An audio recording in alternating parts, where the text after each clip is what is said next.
Hari ini kita akan belajar kembali kebenaran firman Tuhan. Bapak Ibu, bagian yang terpenting dari kehidupan kita sehari-hari adalah membangun hubungan dengan Tuhan. Kalau kita ini memiliki hubungan dengan Tuhan yang beres, hati kita beres di hadapan Tuhan, jam doa kita, jam penyembahan kita, jam keintiman kita dengan Tuhan itu beres. Bukan hanya sekedar berdoa, rutinitas agamawi, tetapi memiliki kedekatan dan kedalaman dengan Tuhan. Pasti hidup kita akan beres loh. Kelakuan, sikap, dan perbuatan kita beres. Kalau orang itu hubungannya dengan Tuhan nggak baik, hubungannya nggak beres, pasti hatinya nggak beres. Karena ketika kita ini datang kepada Tuhan untuk menyembah Tuhan, yang pertama kali kita harus serahkan adalah hati kita. Dan kita harus minta darah Yesus menguduskan, menyucikan. Karena tanpa darah Yesus menguduskan, menyucikan kita tidak akan layak masuk menghadap Tuhan. Karena darah Yesus yang mengampuni segala dosa dan pelanggaran yang kita lakukan, membuat kita semakin hari semakin dikuduskan, semakin disucikan. Bagaimana mungkin orang yang tidak pernah berdoa, tidak pernah membangun hubungan dengan Tuhan, hidupnya beres, pasti merasa benernya sendiri, merasa hebatnya sendiri. Toh kalau berdoa hanya rutinitas, bisa saja doa makan, doa sarapan, doa makan siang, dan doa makan malam, tapi tidak memiliki kedekatan dengan Tuhan. Kalau kehidupan kekristenan kita tidak memiliki hubungan kedekatan dengan Tuhan, membangun hubungan pribadi dengan Tuhan, terutama yang hamba Tuhan, kalau kita nggak berdoa minimal 1 hari, sejam, bisa 2 jam di dalam hadirat Tuhan, pasti hanya teori, pengetahuan, hanya hikmat manusia yang kita pakai. Atau mungkin pengalaman atau semua ilmu yang pernah kita pelajarin dari hamba Tuhan lain atau dari buku-buku. Tanpa memiliki pewahyuan, tanpa memiliki visi yang jelas, suara Tuhan yang jelas, pengertian, hikmat, semua yang kita kerjakan hanyalah perbuatan daging sia-sia.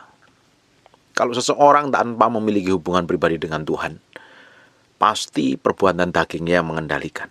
Karena ketika kita ini datang kepada Tuhan, yang pertama kali kita harus menyerahkan hidup kita sepenuhnya. Tidak mungkin orang datang dengan Tuhan itu pecicilan, biayaan, ngawur, sembrono, dan sembarangan. Kita ini menghadap Tuhan yang maha tinggi. Kita tahu posisi kita itu siapa di hadapan Tuhan. Kita harus merendahkan hati, minta Tuhan menyelidiki sampai kedalaman batin kita. Makanya di Mazmur pasal yang ke-139, ayat yang ke-23, selidikilah aku ya Allah dan kenalah hatiku, ujilah dan kenalah pikiran-pikiranku. Lihatlah apakah jalanku serong, dan tuntunlah aku ke jalan yang kekal. Ketika kita datang kepada Tuhan, kita pasti menyerahkan hati kita sepenuhnya di hadapan Tuhan. Mengizinkan Roh Kudus menyelidiki sampai ke kedalaman batin kita, mengenali isi hati kita.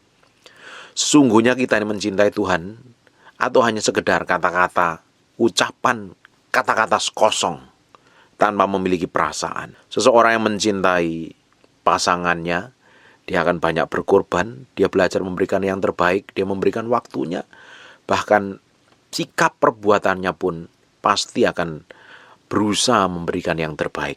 Beda dengan orang yang tidak mencintai, dia tidak peduli dengan perasaannya. Masa bodoh dengan perasaan, nggak ada perasaan cinta, nggak ada rasa sayang. Ketika seseorang mencintai, dia akan memberikan lebih hidup dan waktunya, dia berkorban lebih. Kalau kita sungguh-sungguh mencintai Tuhan, mengaku anak Tuhan, tanpa memiliki hubungan dengan Tuhan adalah seperti anak-anak yang gak jelas urusannya. Seperti anak yang gak punya hubungan baik dengan orang tuanya. Kalau kita ini mengaku anak Tuhan, kita harus memiliki hubungan yang dekat dengan Tuhan. Mengizinkan Tuhan menyelidikin sampai kedalaman batin kita loh. Suruh Tuhan tuh kenal hati kita dan uji. Dan Tuhan mengenali pikiran-pikiran kita. Artinya bukan berarti Tuhan nggak ngerti, bukan berarti Tuhan nggak maha tahu, bukan berarti Tuhan nggak ngerti isi hati kita atau nggak ngerti pikiran-pikiran kita. Tapi ketika kita datang menyerahkan, artinya kita sendiri yang berserah, mengizinkan Tuhan membongkar segala sesuatu yang di dalam batin kita, segala sesuatu yang buruk, jahat, jelek. Minta Tuhan cabut sampai ke akar-akarnya, supaya kita didapatin. Jalan kita itu lurus, tidak serong, dan kita masuk dalam kekekalan, masuk memerintah bersama Kristus dalam langit yang baru dan bumi yang baru. Kekristenan yang sejati adalah membangun hubungan dengan Tuhan, bukan melakukan rutinitas agama. Kekristenan yang sejati adalah memiliki kedekatan hubungan dengan Tuhan setiap hari. Hati kita tuh nempel dengan Tuhan, bergantung sepenuhnya dengan Tuhan. Kalau hati kita nempel dengan Tuhan, tidak mungkin kita dengan sembarangan dan sembrono untuk melakukan kesalahan, melakukan pelanggaran, melakukan dosa. Karena dosa itu apapun namanya membuat hati Tuhan itu terluka. Dosa itu memutuskan hubungan kita dengan Tuhan. Orang yang mencintai Tuhan dan mengasihi Tuhan, dia bisa kepleset jatuh dalam dosa, tapi dia cepat balik bertobat. Dia bisa melakukan pelanggaran, tetapi yang di dalam hatinya cepat sekali untuk dia berubah, balik dan mencintai Tuhan dan mengasihi Tuhan. Tapi orang yang gak mencintai Tuhan, gak ada feeling, gak ada perasaan sama sekali, gak peduli dengan hati Tuhan. Yang dipedulikan adalah apa keuntungan yang dia dapat, kepentingannya. Yang penting hatinya senang, hatinya bahagia. Yang penting kaya dan diberkati. Gak peduli dengan orang lain sama sekali. Dan gak peduli dengan tujuan Tuhan dalam hidupnya. Kita ini adalah manusia-manusia yang diciptakan Tuhan dengan tujuan. Harusnya ketika kita dekat dengan Tuhan, kita kenal dengan Tuhan, kita semakin ngerti kenapa kok kita ini diciptakan sampai hari ini. Kenapa kok kita sampai hidup sampai hari ini. Pasti Tuhan punya tujuan, pasti Tuhan punya maksud. Nah, seharusnya kita menaruh hidup kita ini sepenuhnya di hadapan Tuhan. Supaya dipimpin, diarahkan, berjalan dalam ketetapan Tuhan untuk menggenapi visi Tuhan. Bukan mau kita sendiri. Seorang yang tidak memiliki hubungan dekat dengan Tuhan, hubungannya itu ngawur, asal-asalan. Hubungannya nggak beres dengan Tuhan, pasti bikin keributan, selalu geger dengan orang lain, pemarah, gampang tersinggung, gampang kecewa, egois, sombong, serakah karena merasa dirinya sanggup melakukan segala sesuatu tanpa Tuhan. Fokusnya pada dirinya, ego dan hawa nafsunya. Ada orang yang gampang marah, meledak. Kenapa kok bisa gampang dan marah dan meledak? Karena orang ini tidak peduli Tuhan. Orang kalau peduli Tuhan yang dipikirin hati Tuhan. Loh, kalau aku ini marah kayak begini, Tuhan kira-kira terluka enggak? Kalau aku melakukan dosa seperti ini, Tuhan kira-kira perasaannya seperti apa? Seorang yang memiliki hubungan kedekatan dengan seseorang, pasti dia punya ikatan yang di dalam batinnya. Bahkan ketika ngomong sedikit salah saja, dia tahu kalau orang yang dekat dengan dia tersebut pasti terluka. Sama kita dengan Tuhan. Kalau kita memiliki hubungan yang dalam dengan Tuhan, kita pasti peka terhadap dosa dan kita gak mau melakukan pelanggaran. Tidak mungkin dan mustahil sekali orang yang ngaku dekat dengan Tuhan, hidupnya gak berubah. Bohong dan palsu itu. Orang yang ngerti kebenaran dan menghidupin kebenaran, tapi lo hatinya tambah jahat, suka membenci, suka menjelekkan orang lain, suka memfitnah, suka berkata-kata buruk tentang orang lain, bahkan menginginkan orang lain binasa, dapat dipastikan dia gak dekat Tuhan. Dekat setan ya yang ada. Kita semakin dekat dengan Tuhan, karakter kita berubah, perangai kita berubah, kelakuan kita berubah, sikap hidup kita berubah, dan sikap hati kita berubah. Tentu saja mempengaruhi semua keputusan-keputusan yang kita ambil. Semakin seseorang bergaul dengan Tuhan, karakter Tuhan itu nempel dalam hidupnya. Sikap dan perbuatan akan mencerminkan kemuliaan Tuhan. Mustahil orang sering ngomong perkara rohani tapi kelakuannya jahat. Hidupnya busuk, serakah dan tamak. Itu artinya hubungan yang palsu, tanpa memiliki ikatan batin dengan Tuhan. Seseorang memiliki hubungan yang dekat dengan Tuhan, dia tahu persis ketika datang ke hadapan Tuhan, dia harus datang dengan kekudusan dan kesucian. Dia tahu persis mempersembahkan hidupnya sebagai korban yang berkenan di hadapan Tuhan. Perbuatannya, kata-katanya pun, hidupnya harus didapatin kudus dan berkenan di hadapan Tuhan. Ketika dipersembahkan di dalam mezbah, jadi dupa yang harum dan Tuhan disenangkan. Gak mungkin orang itu ngaku cinta Tuhan, ngaku dekat dengan Tuhan, ngaku hubungannya beres dengan Tuhan, tapi hatinya pahit, luka, egois, penuh dengan kecewa, trauma masa lalu. Harus beres dulu. Kita harus berdamai dengan diri kita sendiri. Coba diselidikin batin kita ini loh. Apa sih yang sebenarnya menghalangi? Ada nggak hal yang busuk yang masih menghalangi? Kalau itu ada, minta Tuhan cabut sampai ke akar-akarnya. Kalau ada kebusukan di dalam diri kita harus kenalin kelemahan kita di mana, kekurangan kita di mana, kesalahan kita di mana. Kita harus sadar dengan diri kita sendiri. Kita harus kenali diri kita sendiri. Dan supaya kita ini memproteksi dan menjagain hidup kita supaya tidak jatuh terus di dalam dosa. Kalau kita berdamai dengan diri sendiri, kita akan berdamai dengan masa lalu kita. Tidak mungkin orang yang berdamai dengan diri sendiri penuh dengan luka batin kepahitan, trauma masa lalu. Harus beres. Ketika kita berdamai dengan diri kita sendiri, baru kita bisa berdamai dengan Allah. Baru hidup kita menjadi berkat buat sesama. Kalau selama ini kita itu masih terguncang, terluka dengan sikap perbuatan orang lain, artinya hatimu tidak benar di hadapan Tuhan. Hubunganmu juga tidak benar di hadapan Tuhan. Kalau engkau masih terluka, apalagi sakit hati, kepahitan, benci, jengkel, dan dendam dengan orang lain, kamu bisa ngaku ibadah di gereja, tua di gereja, makan di gereja, dekat dengan pendeta siapapun. Hidupmu tidak akan berkenan di hadapan Tuhan. Kalau engkau nggak mengampuni, Bapamu di surga juga tidak akan mengampuni, kata kitab Matius. Dalam 1 Yohanes, kalau engkau membenci samamu adalah seorang pembunuh manusia, engkau tidak akan pernah mendapat bagian dalam kerajaan Allah. Tidak mungkin orang yang ngaku cinta Tuhan, dekat dengan Tuhan, itu masih simpan kepahitan. Dia bisa dengan mudah sekali melepaskan pengampunan. Bisa melepaskan kata maaf itu mudah sekali keluar dari mulutnya. Karena apa? Kita ngikutin, nurutin firman. Sehingga karakter, sifat, dan perbuatan kita mirip Yesus Kristus Tuhan. Semakin kita dekat dengan Tuhan, semakin kita dekat dengan pribadinya, karakternya, sikap, dan perbuatan Allah manifestasi melalui kehidupan kita. Tapi kalau sebaliknya, palsu hidup kekristenanmu, kamu bisa rajin ibadah onsite, ibadah online, ikut Zoom meeting sama pendeta manapun, tapi kalau hatimu pahit dan jahat, kamu munafik dan tidak berkenan di hadapan Tuhan. Simple kok. Tuhan kan mau hati kita. Tuhan kan mau hati kita ini benar, supaya kita memiliki hubungan dekat dengan Tuhan, supaya kita memiliki kedalaman, keintiman dengan Tuhan. Kekristenan itu harus memiliki kedalaman, keintiman dengan Tuhan. Apalagi seorang hamba Tuhan, seorang pengkhotbah harus memiliki keintiman, kedalaman dengan pribadi Tuhan. Bergaul dengan Roh Kudus setiap hari, biar hikmat, pengertian, pewahyuan mengalir. Kalau tidak, daging yang akan menonjol, daging yang akan menguasai. Karena semua perbuatan daging itu kelihatannya bagus, tapi ujungnya tidak berkenan di hadapan Tuhan. Kita ini melayani Allah, kita harus melayani Dia dengan ketulusan dan kemurnian, kekudusan.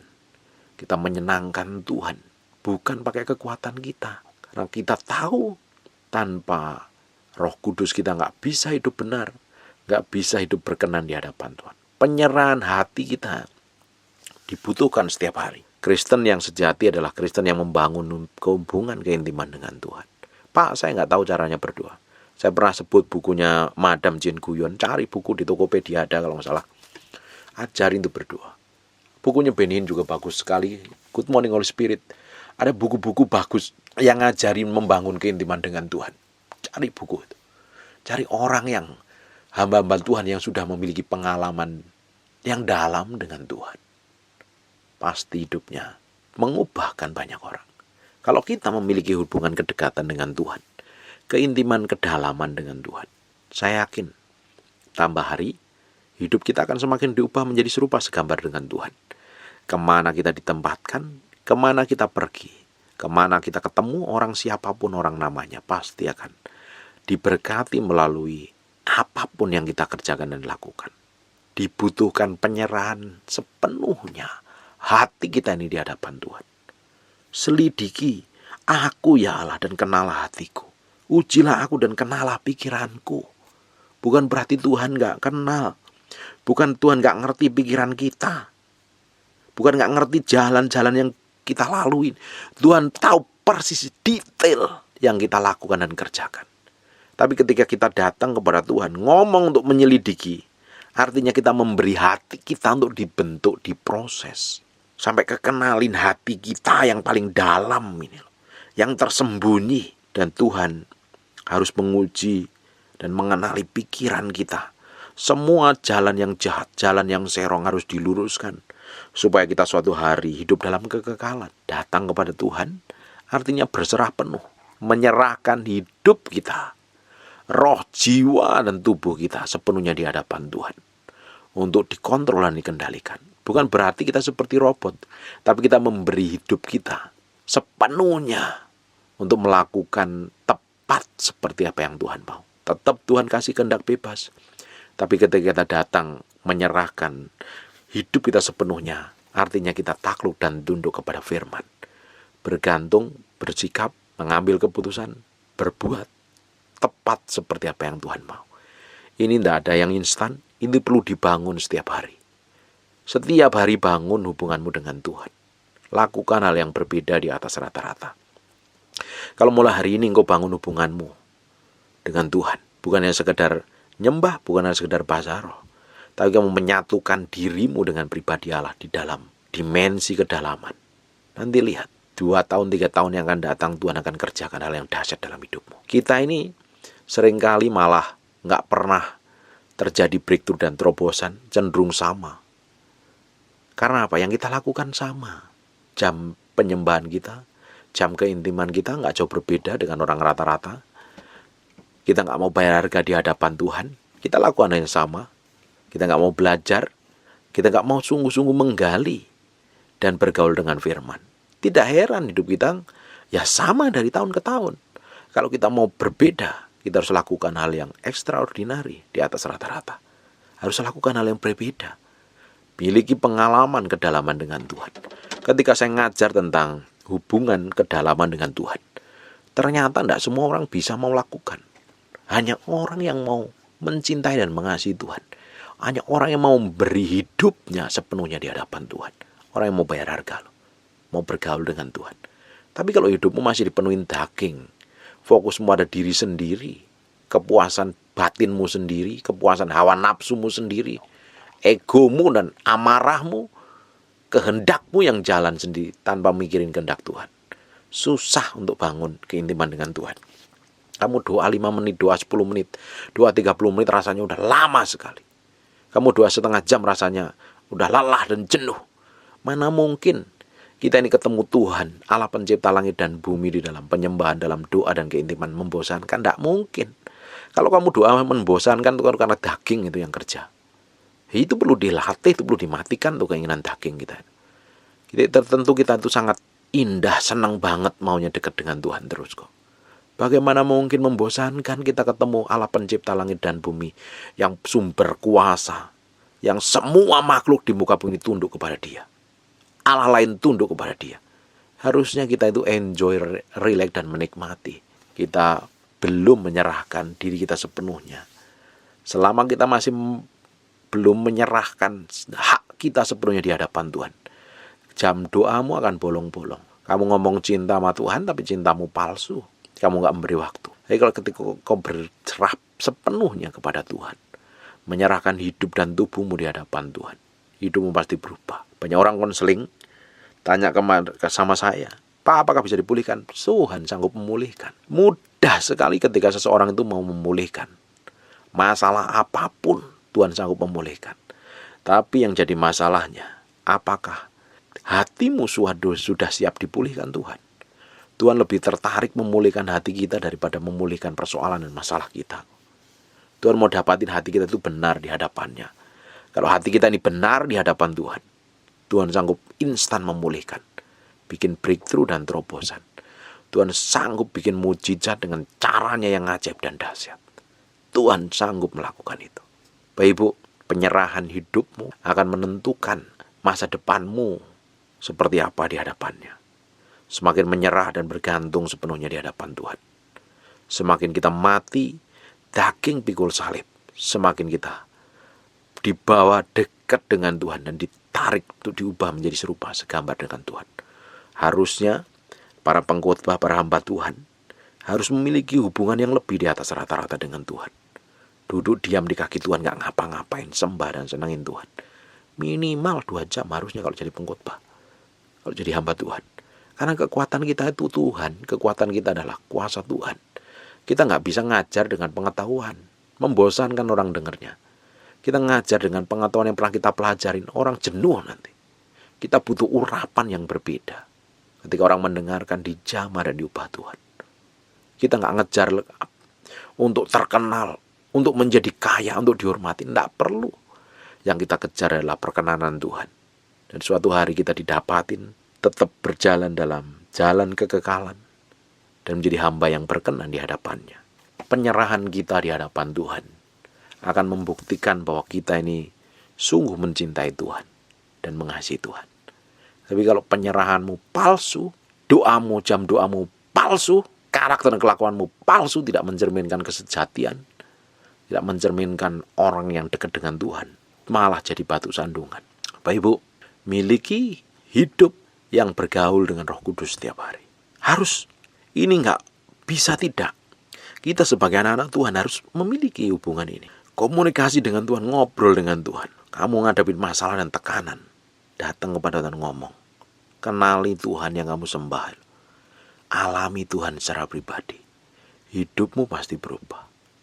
Hidupmu berubah dan masa depanmu berubah. Orang jangan fokus kepada masalah. Fokus pada pribadi Tuhan.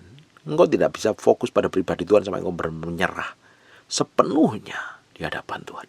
Kita itu harus benar-benar setiap hari belajar mersembahkan hidup kita, pikiran kita, kemauan kita, kehendak kita, tubuh kita. Jadi korban yang berkenan di hadapan Tuhan. Ini Tuhan, aku datang kepadamu, aku persembahkan hidupku.